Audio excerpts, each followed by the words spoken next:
Vous avez entendu comme moi que le fleuron de l'industrie algérienne, la pâte à tartiner El Morgiane, a été interdite en Union européenne. C'est dommage parce que moi, en tant que fervent supporter de l'Algérie, en tant qu'amoureux de l'Algérie et des produits algériens, j'aurais voulu goûter la pâte algérienne El Morgiane et j'aurais même voulu la commercialiser. Mais mon projet tombe à l'eau. Mais vu que c'est maintenant interdit, ça veut dire qu'il y a moyen de faire un business sur la contrebande. Bon. Je dis ça, je ne dis rien. Moi, pour mon prochain voyage en Algérie, parce que vous savez, c'est mon rêve d'aller dans ce pays, je vais récupérer de nombreuses pâtes à tartiner que je vais camoufler et que je vais ramener. Donc, si vous avez des commandes, les amis, n'oubliez pas de les passer en commentaire ou sinon, envoyez-moi un mail et donnez-moi la quantité que vous voulez. Je vous ramène ça. Mais ça va coûter très cher. Ah bah oui, si je prends le risque de ramener cette bombe calorique et ce diabète en pot, je prends d'énormes risques et vous devez me rétribuer. Donc pour tous ceux qui ont leur commande, n'hésitez pas à le dire en commentaire. On va voir aujourd'hui pourquoi cette pâte a été interdite en Union européenne. Mais avant tout, n'oubliez pas de vous abonner, de liker, de partager et de commenter. Et c'est parti pour cette vidéo. Là, on est sur le site de F de Souche qui dit « L'Union européenne interdit la pâte à tartiner El Morgiane car l'Algérie ne respecte pas les normes sanitaires suffisantes par peur de son succès » comme l'affirme un responsable algérien. Kamil Abderrahman, lui, hurle au massif.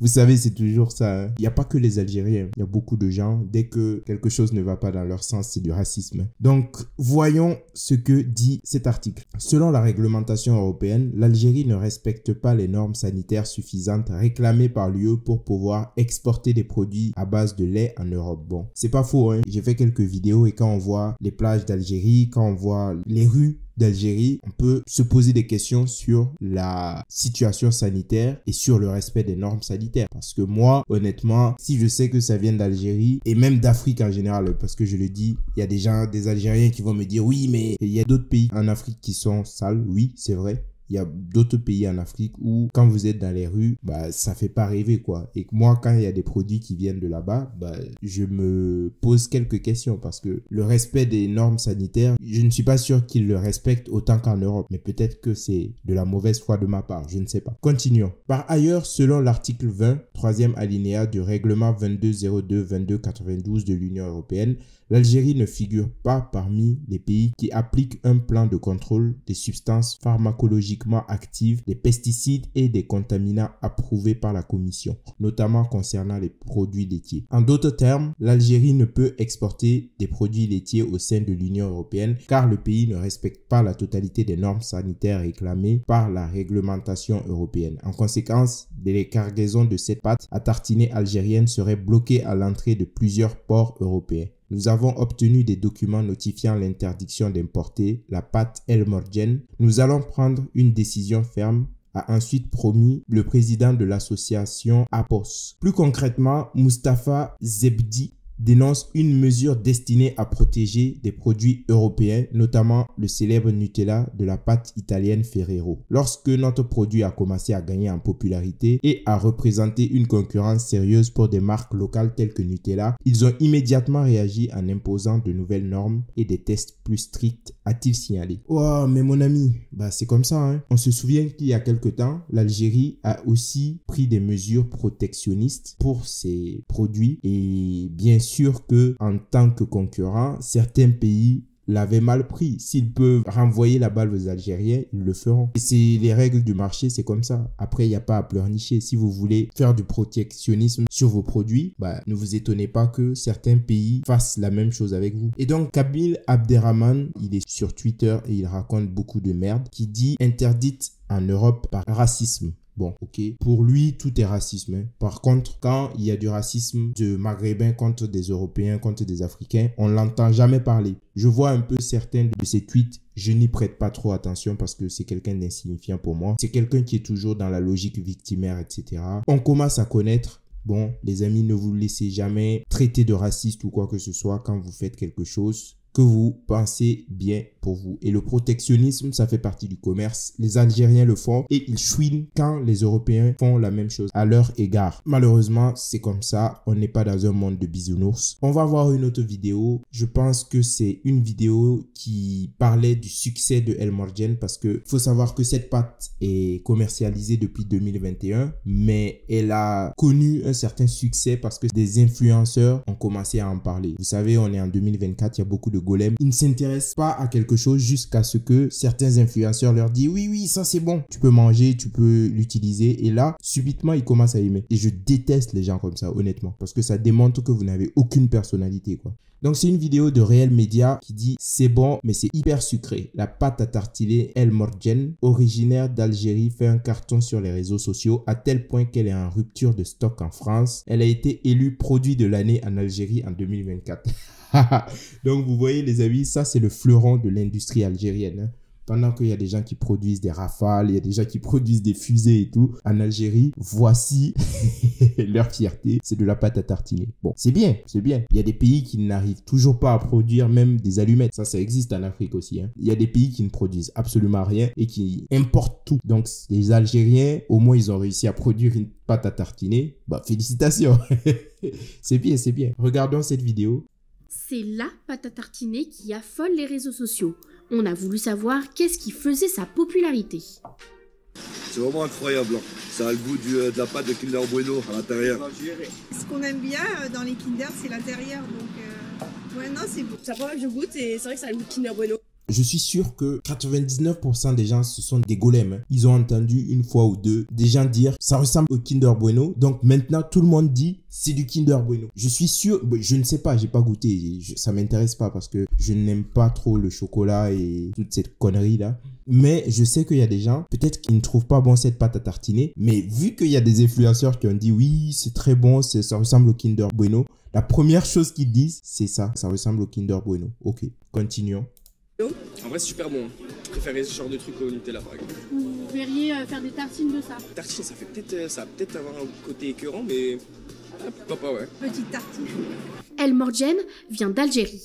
Elle est à base de noisettes grillées et existe depuis 2021. Pourtant, depuis cet été, elle connaît un regain de popularité grâce à certains influenceurs. C'est trop bon, Bah vous voyez, c'est ce que j'ai dit, hein. C'est juste parce que des influenceurs ont fait des vidéos pour dire oui, c'était trop bon, etc. Tout le monde trouve ça subitement trop bon. Bon, ok. Après, si tu as envie de te shooter au sucre, t'as pas besoin d'aller acheter El Morgiane, hein. Il y a beaucoup d'autres produits aussi merdiques. C'est la même chose que l'intérieur du Kinder Bueno. Elle est même en rupture. Et vous voyez, tout le monde dit la même chose, c'est du Kinder Bueno et ça devient la chanson qu'il faut répéter en fait. De stock pratiquement partout en France. Mais qu'est-ce qu'il y a dans cette pâte à tartiner? Déjà, elle est classée Nutri-Score E et elle contient 26,7% de matière grasse et 53,3% de sucre. Bon, et les amis, pour ceux qui veulent vraiment se créer des maladies, se boucher les artères, allez-y, hein. Allez-y, ça c'est très bien pour vous. Mais moi, honnêtement, ça m'intéresse pas. Déjà, le Nutella, je trouve que c'est vraiment pas terrible, quoi. Après, c'est bien de temps en temps, un hiver, avec des crêpes, etc. Surtout pour les enfants. Mais bon, allez pas vous flinguer la santé à bouffer de telles conneries, quoi. Terrible. C'est pas mal, mais c'est hyper sucré. Oh là là là. C'est inutile comme produit, c'est plein de gras, c'est plein de sucre, c'est plein de mauvaises choses. Voilà en fait une personne sensée et voilà, c'est une personne qui est assez âgée et ces gens sûrement ne suivent pas les influenceurs, ils ne sont pas sous influence. La plupart des jeunes, vous avez entendu le discours, oui c'est hyper bon, ça ressemble à Kinder Bueno. Je suis sûr qu'ils ont juste entendu ça en vidéo, quoi. Toutes ces personnes ont entendu ça en vidéo, ils ont entendu des gens parler de ça et voilà, ils répètent juste. Ça devient des perroquets. C'est pour ça que les réseaux sociaux, c'est assez terrible. Et si vous avez des enfants, honnêtement, éloignez-les le plus possible des réseaux sociaux parce que le terme influenceur, il est bien trouvé. Il y a des gens qui influencent littéralement des millions de personnes. Au-delà de sa popularité, c'est aussi son prix qui a explosé. Le pot de 700 grammes est parfois vendu jusqu'à 13 €. La pâte à tartiner produite par le groupe C'est Bon a été élue produit de l'année Algérie 2024. Et maintenant, on vous met au défi de réussir à vous en procurer.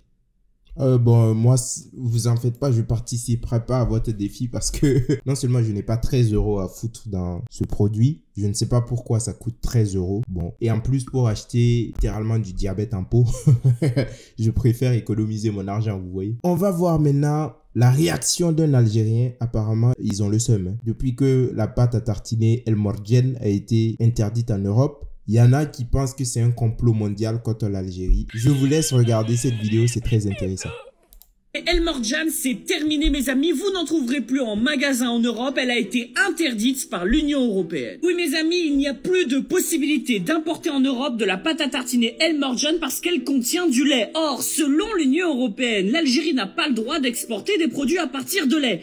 Bah, c'est pas que selon l'Union Européenne, il y a une liste de pays qui n'ont pas le droit d'exporter des produits à base de lait vers l'Union Européenne. Si l'Algérie en fait partie, c'est comme ça, on va pas réinventer les règles juste pour faire plaisir aux Algériens. Hein. Et puis, El Morgen, je suis sûr que la plupart des gens qui consomment ça sont des Maghrébins ou des Algériens. Donc, on va pas refaire des lois parce qu'il y a quelques Maghrébins en France qui veulent consommer du El Morgen, je suis désolé. Et je vous le dis encore une fois, l'Algérie a décidé de faire du protectionnisme depuis quelques années sur ces produits. C'est juste un simple retour de bâton à mon avis parce que peut-être qu'ils se sont rendus compte que ce produit commençait à gêner un peu et voilà, il fallait montrer aux Algériens qu'ils n'étaient pas tout puissants. C'est aussi une façon de négocier. Hein. S'ils décident de revenir sur de meilleurs sentiments par rapport à certains produits qu'ils ont peut-être eux-mêmes refusé d'importer chez eux, peut-être que l'Union Européenne laissera cette pâte à tartiner venir en Europe. Je ne sais pas. Ce sont des réflexions que je me fais. Hein. Pourtant, ça faisait des mois et des années qu'elle en exportait en France. Comme c'est bizarre, mes amis, comme c'est bizarre. C'est bizarre parce que, en fait, Nutella est en train de prendre une énorme gifle de la part de El Morgen. Mais n'importe quoi, qu'est-ce que tu racontes? Nutella, ça a toujours été la pâte à tartiner la plus connue et la plus appréciée par les enfants. El Morgen, je le répète encore, peut-être il y a des Maghrébins qui l'utilisent et des gens qui sont sous influence des réseaux sociaux qui vont l'acheter 1-2 fois parce que il y a leur influenceur préféré qui a dit oui c'est trop bon, ça ressemble à du Kinder Bueno, mais le truc apparemment il est écœurant, c'est bourré de sucre, vous ne pouvez même pas manger tout le pot parce que avant la fin vous avez le diabète, donc qu'est-ce que tu veux? Je pense que qui va acheter ça? Pour moi c'est juste un effet de mode, c'est du buzz, comme il y en a eu plusieurs fois sur les réseaux sociaux et ça va passer de mode, hein, c'est comme ça. Parce que Nutella n'est pas aussi bon qu'El Morgen et que El Morgen, il y a plus de noisettes, il y a plus de goût, c'est meilleur et en plus c'est 100% des aides mes amis. Et la bizarre au 100% des aides, il y a une théorie qui dit que El Morgen serait détenu par quelques actionnaires israéliens. Je ne sais pas si c'est vrai, je vais vous montrer la vidéo à la fin les amis, mais voilà, 100% des aides, permets-moi d'en douter. Parce que l'Algérie, je ne sais même pas si elle produit des noisettes, hein. Je ne suis pas sûr. Si vous avez l'information, dites-le moi en commentaire. Hein.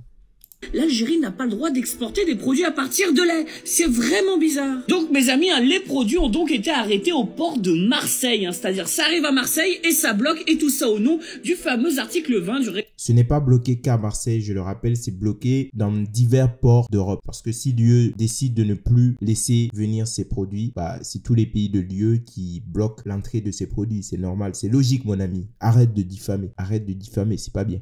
Règlement européen sur les produits alimentaires, c'est-à-dire pas le droit à du lait. Mais derrière tout ça, mes amis, en vérité, c'est une attaque de l'Union européenne contre l'Algérie. En fait, c'est une guerre économique entre l'Union européenne et l'Algérie, mes amis. Il y a quelque temps, l'Union européenne a voulu sanctionner la politique commerciale restrictive de l'Algérie en accusant l'Algérie de faire du protectionnisme, c'est-à-dire de protéger ses produits et donc d'empêcher certains produits européens de rentrer en Algérie. Ben oui, si l'Algérie décide de ne pas faire rentrer certains produits de l'UE en Algérie, pourquoi elle se plaint quand l'Union européenne décide de faire la même chose? Faut arrêter de chouiner à un moment, quoi. Donc l'Algérie peut faire du protectionnisme, mais quand c'est l'UE qui décide de le faire en se basant sur des règles, hein, parce que c'est pas une décision arbitraire. L'Algérie ne fait pas partie des pays qui peut exporter des produits laitiers en Union européenne. C'est normal. Si elle veut pouvoir en faire partie, bah, qu'elle donne les garanties qui montrent que ces produits laitiers sont propres à la consommation selon les règles de l'UE. C'est aussi simple que ça. Pourquoi les gens adorent chialer, quoi? Eh bien, là, l'Union Européenne fait exactement la même chose. Pour ne pas avoir une concurrence de la part d'Elmorgen, elle vient de bloquer les importations d'Elmorgen et donc favoriser Nutella et l'ensemble des entreprises européennes. Sauf que le protectionnisme, selon l'Union Européenne, lorsque l'Algérie le fait, c'est mal, mais lorsque l'UE le fait, ça c'est génial. Et mes amis, j'ai envie de vous dire, c'est une bonne guerre, c'est une guerre du protectionnisme. Ok, très bien. Sauf que c'est l'Union Européenne qui a besoin de gaz et de pétrole. Bon courage pour l'hiver, mes amis. MDR, mon gars, l'Algérie n'est pas le seul pays qui produit du gaz et du pétrole. Et d'ailleurs, je pense que si l'Algérie décidait de ne plus vendre son gaz et son pétrole, ce serait le premier pays à chialer parce que l'économie algérienne repose exclusivement sur ces deux produits. C'est ça qu'on dénonce parce qu'un pays comme l'Algérie qui a du gaz et du pétrole avec des dirigeants fortement corrompus n'a pas trouvé bon de diversifier ses sources de revenus. Et quand le gaz et le pétrole vont tarir parce que c'est des ressources tarissables, l'Algérie va se retrouver dans le beau drap. Déjà, avec tout ce gaz et ce pétrole, la jeunesse algérienne fuit littéralement le pays et s'engage sur un périple meurtrier pour venir en Europe. Imaginez quand ils n'en auront plus. Ils n'auront ni gaz ni pétrole, bah, ça va faire très mal. Ça va piquer. Je me permets de vous partager une affiche de MH Studio Art, mes amis, regardez bien, une affiche de publicité qui pourrait être pour Elmorgen, qui met ici, il n'y a pas qu'en boxe qu'on met des KO aux Italiens. On voit ici Nutella avec une énorme baffe, et ici les Algériens qui triomphent. Ça nous rappelle un tout petit peu Iman Khelif. Ça nous rappelle Iman Khelif, l'athlète avec des chromosomes XY qui se battait contre des femmes. Bon, c'est pas une fierté, hein. Je pense pas que ce soit une fierté. Les Algériens ne devraient pas se réjouir de ça, hein. Mais bon, ce n'est que mon avis. Tahi Al-Jazair. Bon, là on a vu le seum algérien et on va terminer avec une dernière vidéo. Je vous la partage comme ça, je ne suis pas sûr de l'information, mais apparemment certaines personnes diraient qu'il y a des actionnaires israéliens qui détiennent Elmorgen. Vous en faites ce que vous voulez, mais si c'est le cas, ce serait tellement drôle parce que c'est l'hypocrisie poussée à son paroxysme. Les Algériens qui appellent à toujours boycotter les produits israéliens, s'ils arrivent à faire du business avec les Algériens, sur une pâte qui fait leur fierté, moi honnêtement ça me tuerait de rire, hein. Saviez-vous que la marque de pâte à tartiner Elmorgen dont les koulouglis algériens sont fiers, une société israélienne, bon sûrement il a voulu dire appartient à une société israélienne. Je suis têtu, je veux comprendre, alors je cherche et souvent je trouve. Regardons la vidéo les amis. Savez-vous que la fameuse pâte à tartiner Elmorgen, présentée comme la fierté nationale algérienne et supposée connaître un succès mondial fulgurant ces dernières semaines, est en réalité tout sauf algérienne? Les Kargoulis n'arrêtent pas de la comparer à Kinder Bueno et Ferrero, allant même jusqu'à dire qu'elle surpasse le Nutella italien. Mais accrochez-vous bien, cette fierté algérienne n'est rien de moins qu'une société israélienne déguisée en produit local. Oui, vous avez bien entendu, les associés israéliens détiennent des parts sociales qui leur garantissent un joli chèque de dividendes à chaque vente. Et voilà toute l'hypocrisie algérienne étalée en pleine lumière. Ces mêmes Algériens qui appellent au boycott des produits liés à l'entité sioniste, comme ils aiment tant qualifier Israël, ferment soudainement les yeux quand c'est Made in Algeria. Tant que c'est produit localement, peu importe les dessous financiers ou l'origine réelle, tout est soudainement halal et sans problème. L'Algérie, cette décharge d'hypocrisie, nous offre encore une fois un spectacle digne d'un mauvais feuilleton. Cerise sur le gâteau, Elmorgen n'est... Savez-vous que la fameuse... Bon, ok, voici l'information les amis. Vous en faites ce que vous voulez, moi j'ai cherché mais je n'ai rien trouvé qui m'amène à penser que c'est vrai. Mais je ne sais pas non plus si c'est totalement faux. Je vous la partage. Cherchez de votre côté si vous avez plus d'informations. Mettez-les en commentaire, ça m'intéresserait de savoir. Donc le fleuron algérien, la fierté nationale est maintenant interdite en UE. Bon, vu que c'est tellement bon, j'imagine qu'ils vont pas avoir de mal à la vendre dans le reste du monde. Moi, je dis bon courage à mes amis algériens parce que je vous le dis encore, moi, l'Algérie, c'est un pays que j'aime. Je vais bientôt visiter l'Algérie et je vais y aller en grande pompe. Je sens que mes amis algériens m'attendent. Ils vont m'accueillir dans le plus grand des calmes et dans le plus grand des respects parce que je suis un grand ami de ce pays. Je vais m'arrêter là, les amis. N'oubliez pas de vous abonner, de liker, de partager, de commenter et je vous dis à bientôt pour une prochaine vidéo. Ciao!